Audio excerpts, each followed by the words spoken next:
뉴스타파가 최근 인선된 4명의 청와대 수석 비서관과 7명의 장관 후보자를 분석해봤더니 딱 3가지 특징이 드러났습니다.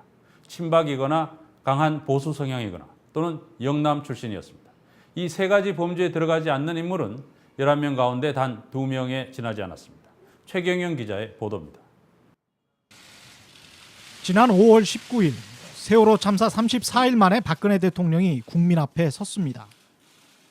지금 정부가 추진하고 있는 비정상의 정상화 개혁을 반드시 이루어내서 국민의 생명을 담보로 끼리끼리 서로 봐주고 눈 감아주는 민관유착의 고리를 반드시 끊어내겠습니다. 이러한 민관유착은 박 대통령은 이른바 끼리끼리 문화가 세월호 참사를 불러일으켰다며 이를 반드시 뿌리 뽑겠다고 강조했습니다. 그로부터 20여일, 박근혜 대통령은 세월호 참사 수습용 개각과 청와대 수석 개편을 단행했습니다. 하지만 후보자들의 면면에서 대통령이 눈물로 다짐했던 끼리끼리 문화 척결 의지는 찾아보기 힘듭니다. 지난 12일 교체된 청와대 수석 비서관은 모두 4명. 먼저 송광용 신임 교육문화수석은 박근혜 대통령이 이사장이었던 정수장학회에서 99년부터 지난해까지 이사를 지냈습니다. 우리 박근혜 후보를 사랑하시는 국민 여러분들, 우리가 선거법을 조윤선 정무수석 비서관은 2012년 새누리당 대선 후보 경선 때부터 박근혜 캠프 대변인을 맡은 대표적인 친박 정치인입니다. 안종범 경제수석 역시 지난 대선 당시 박근혜 캠프에서 경제 공약 개발을 총괄했던 또 다른 친박 인사입니다. 지난 13일 발표된 신임 장관 후보자들은 모두 7명. 여기에도 친박 인사들이 대거 등용됐습니다. 대선 당시 박근혜 후보의 비서실장이었던 최경환 경제부총리 후보자는 친박 가운데서도 가장 핵심 인물로 분류됩니다. 새누리당 내 경제통으로 꼽혀왔으나 박근혜 지키기에도 앞장서 왔습니다. 제가 왜 오는지 압니까? 박근혜 대표께서 매일 전화해가지고 그 7억 빨리 들어가보소 그래서 옵니다. 예, 우리 이완영이 꼭 좀 당선시키라 해서. 예, 그래서 정종섭 안전행정부 장관 후보자, 정성근 문화체육관광부 장관 후보자, 김희정 여성가족부 장관 후보자, 한민구 국방부 장관 후보자 역시 박근혜 대선 캠프나 새누리당 등을 통해 대통령과 인연을 맺었습니다. 특히 최경환 경제부총리 후보자는 경북 출신으로 박근혜 대통령과 동양, 김영한 민정수석도 경북 우성 출신의 대구고등학교를 나와 박 대통령과 지연으로 얽혀 있습니다. 김영한 민정수석은 공안검사 출신으로 김기춘 비서실장, 황교안 법무부 장관, 전임 홍경식 민정수석과 함께 공안검사 전성시대를 이어갔습니다.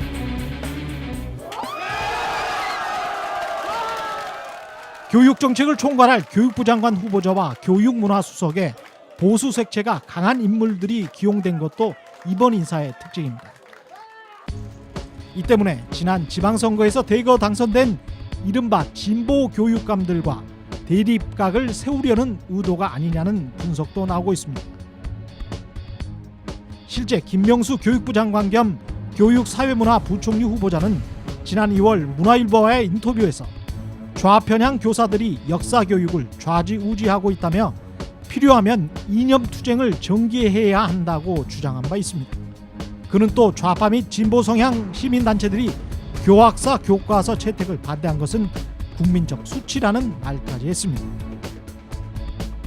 여기에다 정종섭 신임 안전행정부 장관 후보자도 역사 왜곡으로 무리를 빚은 교학사 교과서의 주요 필진이 포진해 있는 한국현대사학회 이사 출신입니다. 이념적으로도 오히려 관료들보다는 다른 밖에서 주변에서 활동했던 사람들, 공안검사 출신이라든가 교육운동 쪽에서 보수운동을 해왔던 사람이 맞다는 점에서 오히려 이념적인 편협성은 강화됐다고 볼 수 있겠죠. 대통합을 전면에 내세우고 인사탕평하는 거고. 그런데 그것하고는 상관없이 지금 그대로 가버린 거죠. 뉴스타파가 이번에 임명된 11명의 청와대 수석과 장관 후보자들을 분석한 결과 3가지 범주로 나눌 수 있었습니다. 친박, 강한 보수 성향, 영남이 그것이었습니다. 11명 가운데 여기에 해당되지 않는 사람은 이기권 고용노동부 장관 후보자와 최양희 미래창조과학부 후보자 단 2사람뿐이었습니다. 최경환 부총리와 정종섭 안전행정부 장관 후보자, 안종범 경제수석과 김영한 민정수석, 송광용 교육문화수석 등 핵심 요직에 등용된 인사들은 2가지 이상의 범주에 포함됐습니다. 이번 인사에서 또 한 가지 두드러진 점은 박근혜 정부 경제팀의 사령탑으로 내정된 최경환 경제부총리 후보자와 경제 관련 부처 장관들의 각별한 관계입니다. 최양희 신임 미창부 장관 후보자는 최경환 부총리 후보자가 지식경제부 장관 시절 운영했던 국가 R&D 전략기획단의 초대 멤버 가운데 한 사람이었고, 윤상직 현 산업통상자원부 장관은 최 부총리 후보자가 장관 시절 기획조정실장을 지낸 사이이자 미국 위스콘신대 동문, 안종범 신임 경제수석 역시 최 부총리 후보자와 위스콘신 대학교 동문입니다. 경제 분야에선 완벽히 그들만의 리그가 형성된 것입니다. 특히 최경환 부총리 후보자는 내정 직후 바로 부동산 규제 철폐를 언급하는 등 성장 위주의 정책을 강하게 펼 것임을 예고했습니다.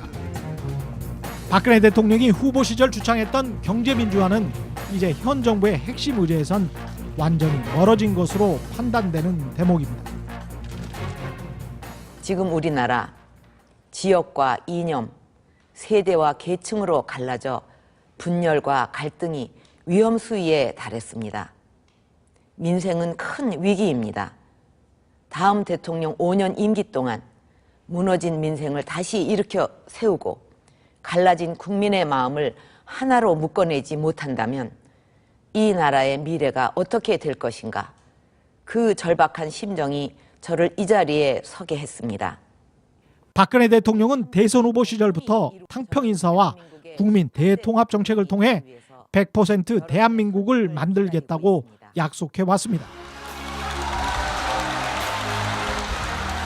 국민 모두가 하나 되는 대한민국, 모두 함께 행복을 누리는 새로운 대한민국을 반드시 만들겠습니다.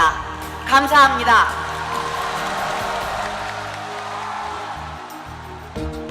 그러나 문창극 총리 후보 지명에 이은 이번 내각과 청와대 수석 개편은 박근혜 대통령 자신의 인사 행태 자체가 이른바 끼리끼리 문화의 표본임을 잘 보여주고 있습니다.